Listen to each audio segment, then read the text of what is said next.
You're watching this video while your boss is curled up on the sofa, whiskers twitching, breathing steadily like a tiny space heater. In your eyes, this is a small, harmless creature whose worst crime is climbing onto your body at 3 a.m. to knead bread a little too aggressively.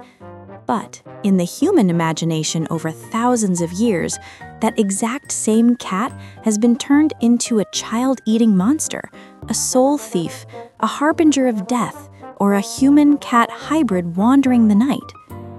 It sounds like a horror anthology, but these are all real legends from folk culture, stories humans have woven around cats for centuries.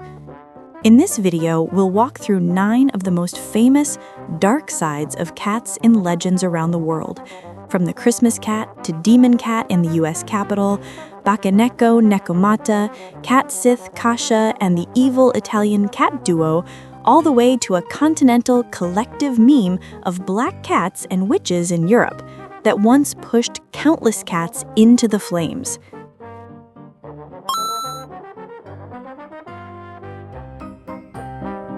In old Icelandic tales, people spoke of Yule Cat, the giant Christmas cat with black fur and glowing eyes, wandering through the snow on Christmas Eve. Yule Cat is not a cute little house cat.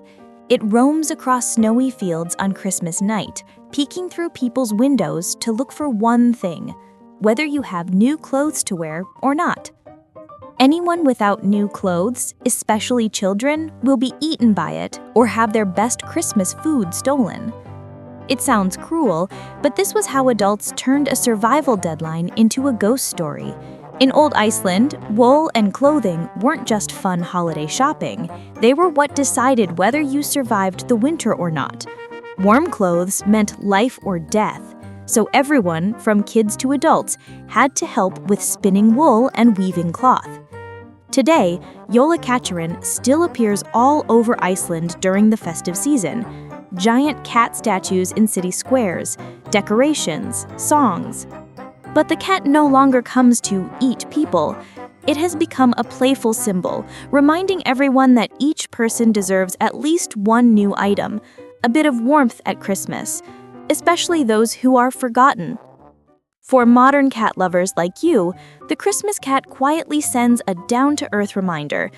Every holiday season, instead of only thinking about buying more things for yourself, try asking if there's someone, or some cat, who needs a new coat, a blanket for a stray, a bag of kibble for a shelter, a toy for cats waiting to be adopted. And more importantly, don't use scary cat stories to frighten children, then turn around and hate cats, hit cats, or chase them away in real life. When you hear a legend about a cat that eats people, the right question isn't, "Cats are so evil," but what was that society missing so badly that they had to borrow the image of a cat to remind each other to remember it?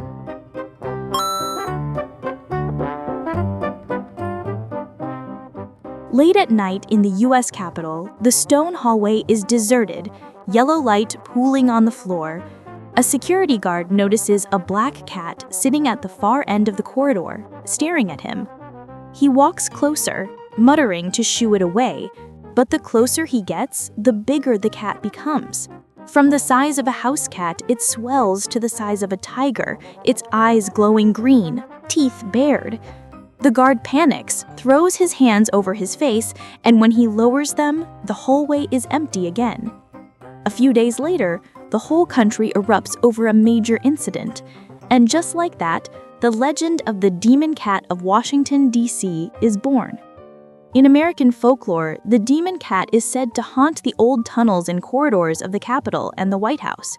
It supposedly appears before big disasters, presidential assassinations, crises, fires. Its classic trait: at first, it looks like a normal black cat, then suddenly grows gigantic, charges at the witness, and vanishes. People even point to cat paw prints in concrete as proof that it was once there. In the highest center of political power in the US, people still need a cat to attach every bad omen to.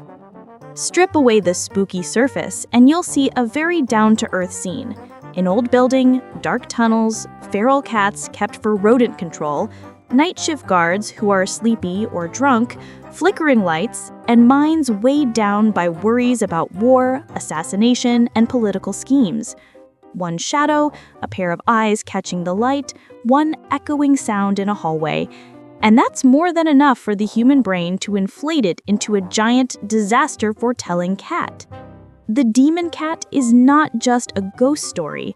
It's the embodiment of political anxiety.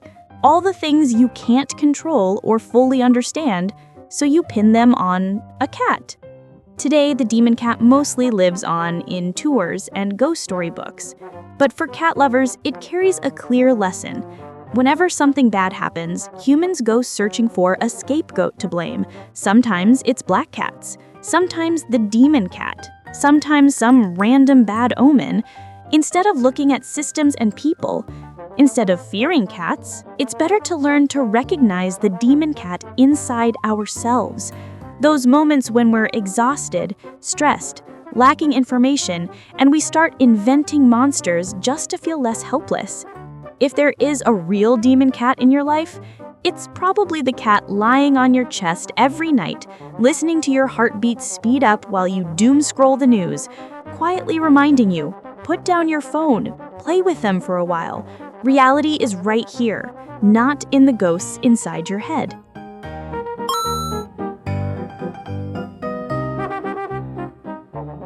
In Japanese folklore, the longer a cat lives, the more suspicious it becomes. People believed that if a cat lived long enough, was well-fed, or even treated badly, it could transform into a Bakeneko. It could stand on two legs, speak human language, drink alcohol, disguise itself as its owner to wreak havoc in the village, even suck the life force out of someone it hated. The famous Nabeshima story tells of a cat that drank its mistress's blood, turned into a demon, took on the form of a lady-in-waiting, and lay beside the Lord every night to slowly drain his strength. But that's only level 1. Level 2 is Nekomata, when a cat gets so old that its tail splits into 2. At that point, it doesn't just prank humans anymore. It can summon spirits, control corpses, breathe fire, and curse entire villages. The fear ran so deep that at one time, people in Japan would cut off cats' tails to block the path to becoming a demon. Part of this comes from real life. Cats live longer than many other small domestic animals. Their temperaments are harder to read, and they often appear in temples, shrines, and graveyards.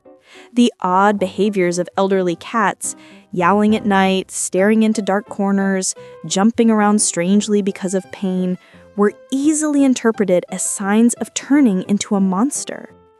Seen through a modern lens, Bakeneko and Nekomata tell us two things. First, the human brain hates ambiguity so much that it invents monsters to explain why an old cat acts differently. Second, elderly cats, sick cats, and abused cats are exactly the ones most likely to become targets of fear and violence.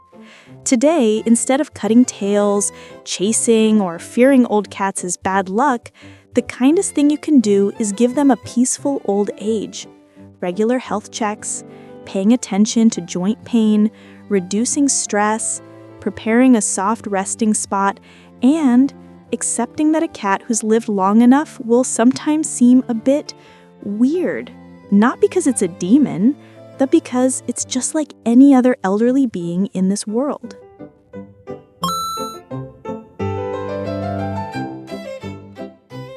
Picture a small stone house on the Scottish Highlands long ago. In the middle of the room lies the body of someone who has just passed away. Family members sit around keeping vigil, eyes red from crying, but no one is allowed to sleep. The windows are shut tight, and the fireplace in particular must be cold, not because they're afraid of a house fire, but because they believe that if they let their guard down for even a moment, Cat Sith, the giant black cat with a white patch on its chest, will slip in, leap over the corpse, and steal the soul before it can cross over to the other side. In Celtic legend, Cat Sith is no ordinary cat. It's as big as a dog, walks on 2 legs when it thinks no one is looking, and in some versions is a fairy or witch disguised as a cat. To keep it away, people held late wakes, all-night vigils where they watched over the body while playing music, gambling, and telling stories. Part funeral ritual, part strategy to keep cats away from the dead. The fireplace was kept unlit because Cat Sith are said to love warmth. See a fire and it would come. In an era when people understood little about death, souls, or comas, casting a black cat as a soul thief was how the brain dulled its own helplessness in the face of a person's final moments. On the other side of the world, in old Japanese villages, that obsession was taken one step further. At funerals there, people didn't just fear losing the soul, they were terrified of having the entire body stolen. Legends spoke of Kasha, a blazing demon cat that appeared amid thunder and black clouds, swooping down on funerals to snatch the corpse and drag it to hell. Many regions devised strange countermeasures, carrying a fake coffin first, covering the real one with cloth, reciting incantations, sealing off the area so cats couldn't get close. A cat walking past a coffin is completely normal to us today, but when you live in a world overflowing with omens and spirits, a single cat's shadow sliding by is more than enough to be blown up into a monster. Cat Sith and Kasha are essentially 2 versions of the same obsession. Humans can't stand the idea that they don't control what happens right before and right after death, so they need some creature to stand at the front and take the blame. Cats, silent-footed, often roaming graveyards and temples, fond of jumping up high and crawling into tight spaces, became the perfect candidate. The moment a black cat walked into a funeral, it was dragged straight into the villain role. For people these days with knowledge, veterinarians, and science, how we treat cats around death should be very different. If someone in the household dies, a cat may change its behavior because of stress, because its routine is disrupted, because of strange smells or unfamiliar people coming and going. It may climb onto the coffin simply because it's a high, warm spot that smells familiar. Don't chase it, hit it, or pour your fear onto it just because of old stories. The kindest thing you can do is give the cat a safe, quiet space and keep its feeding schedule as normal as possible. And if you notice signs of severe stress, loss of appetite, or the cat hiding for many days in a row, ask a veterinarian for help instead of going searching for Cat Sith or Kasha in its eyes.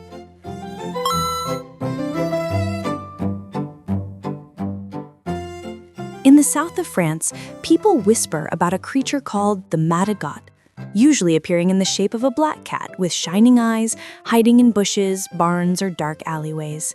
It doesn't bite people, doesn't chase children. On the contrary, legend says if you catch a Matagot the right way, it will bring money, grain, and gold to your household for the rest of your life. The rules of the game sound simple and a bit chilling. You must lure it out with a piece of fragrant roast chicken, wait for it to step forward, then pick it up from behind and carry it straight home, absolutely without looking back even once. From that moment on, at every meal, the Matagot must receive the first bite, the first sip. In return, it will secretly bring you coins and material luck you never expected. People call it the money cat. Raise it properly, and you'll be rich. But French legends never give you a sweet deal without hiding a trap inside. If you get too greedy, keeping the Matagot with you right up until you're about to die, instead of setting it free, your death will be slow, painful, and dragged out, as if the cat itself were reclaiming every bite of meat and every sip of wine you forced it to repay with gold. If you want a peaceful life, at some point you must let go of your riches, release the Matagot back to the wild, and accept that everything returns to normal. Listen closely, and you'll realize the Matagot is more metaphor than ghost cat. It represents all the bargains we make with our own greed, at first thinking we're in control, but slowly becoming its servant. the more you depend on the money cat, the more terrified you are of losing it, the harder it is to let go, and that fear is what truly consumes you. For me, cats are not born to trade food for money, not charms for luck, and not feng shui tools that make you richer the more you keep them. Keeping a cat because you expect it to bring fortune, guard your wealth, or boost business luck makes it very easy to slide into this. When the cat gets sick, grows old, or is seen as out of luck, people are willing to abandon it and replace it with another. If you give a cat a home and a decent life, in return, it will give you years of less loneliness, less stress, and less coldness. Things you can't measure in gold, but without them, life is very poor.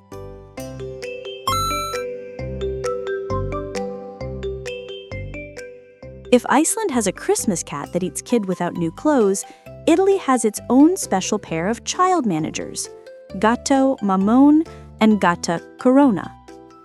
In many Italian villages, children are warned. If you stay out late at night, Gatto Mammone will catch you. Gatto Mammone is usually described as a huge, ugly cat with glaring eyes and a voice that's half roar, half meow, lurking in dark alleys, bushes, and under bridges. It snatches rude kids who wander around and refuse to come home. Depending on the region, it either eats them, throws them off cliffs, or simply takes them away, never to be seen again. Gata Carogna, on the other hand, is often described as a large red cat with shaggy fur and a permanently scowling face, prowling around narrow alleys and dark stairwells. Its function is almost copy and paste. It grabs kids who stay out late, disobey, or refuse to go to bed, sometimes embroidered with extra details like stealing souls or dragging them into the dark. It sounds horrifying, but if you zoom the camera out, you'll notice these two evil cats appear exactly where adults are too lazy to explain and lack tools to protect kids. Dark village roads, deep ditches, wild animals, strangers, nighttime accidents. Instead of talking about the real dangers, falling, getting lost, being kidnapped, everything gets bundled into one easy scarecrow, a big monster cat. For modern cat lovers, this is a very clear reminder. Don't throw cats into the villain role just because it's convenient for controlling children. If you're afraid your kid will stay out too late, talk honestly about safety, lighting, strangers, and house rules. Don't teach them by sticking evil onto black cats, strays, or big neighborhood tomcats. Those cats have had it hard enough. What they need is adults explaining things properly, not another generation of children looking at them with fear in their eyes.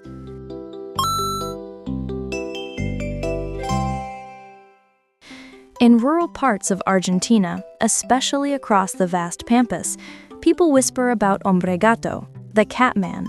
By day, he's an ordinary man, but at night, when the wind sweeps across the grasslands, he puts on a cat skin, or even fully transforms into a huge black cat with glowing eyes, silently prowling around livestock pens in village homes.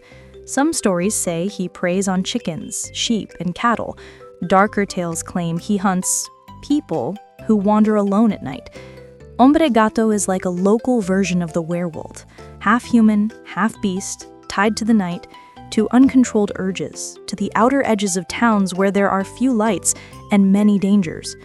In many retellings, he was once a man cursed by a witch, or someone who willingly made a pact with dark forces, trading his humanity for the power to hunt.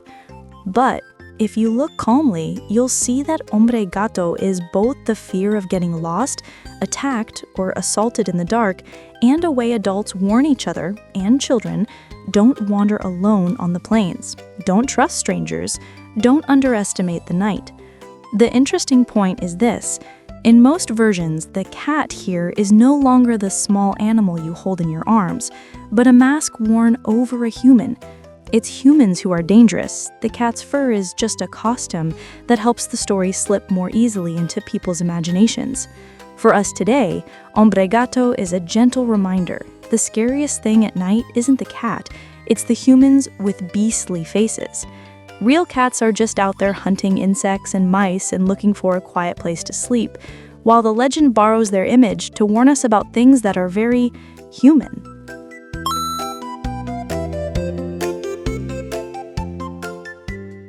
According to a legend of the Native American Cherokee people, there was a curious woman who wanted to know what the men of the tribe did in their secret nighttime rituals. She wrapped herself in a puma skin, crept toward the sacred place, and hid behind a rock to spy on them. But she was discovered.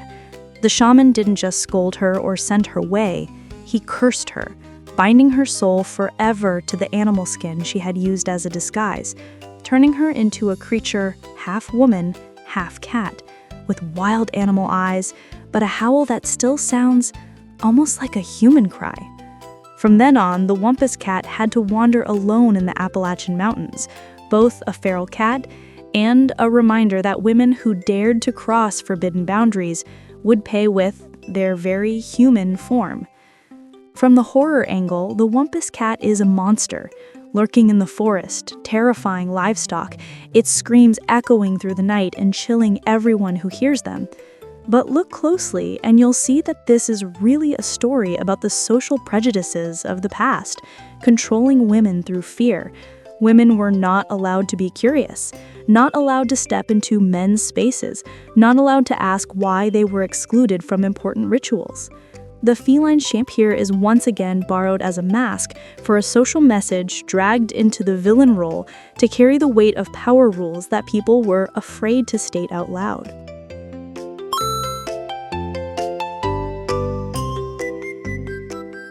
Of all the evil cats you've heard about so far, the black cat in Europe is probably the most pitiful character. It doesn't steal corpses, doesn't turn into a demon, doesn't stalk children. It's just wearing a black coat, and that alone is enough to have it labeled as the devil's companion, a witch's familiar, and a walking omen of death. In the Middle Ages, when religious fear, war, and disease were all flooding over people's heads, anything unusual, hard to predict, or active at night came under suspicion. Black cats move silently. Their eyes shine in the dark, they like roaming alone, and sometimes yowl in the middle of the night, which matches the mental checklist for creatures serving the devil almost perfectly in the collective imagination. Witch trials, accusations of lying with demons, turning into cats to work magic, glued the image of the black cat to evil for centuries. The peak of this stupidity came when the plague broke out. People didn't understand that rats and fleas were spreading the disease, so they turned on cats, especially black ones, believing they carried bad spirits. The result?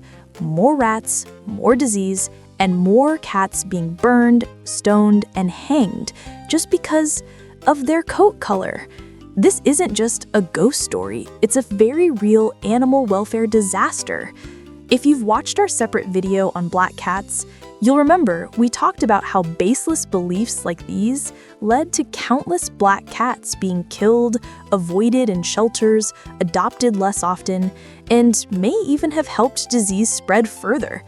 In this video, we're just pulling the camera back, placing black cats next to the Christmas cat, demon cat, Bakeneko, cat Sith, to clearly see one thing. Every time humans feel deeply unsafe, the first thing they hang is some animal that can't speak for itself. Today, you can't change the past, but you can do one very small, very powerful thing. Don't joke about black cats being bad luck in front of children. If you're thinking about adopting, take a closer look at the row of black cats. So many gentle souls are being overlooked simply because we think they're bad feng shui. And every Halloween, instead of sharing scare memes, speak out against the abuse of black cats, especially those living on the streets. The only black color that should scare you is the darkness in our own unconscious, the place where fear and prejudice still cling tightly. Your job is not to be afraid of black cats, but to switch on the light in that dark corner.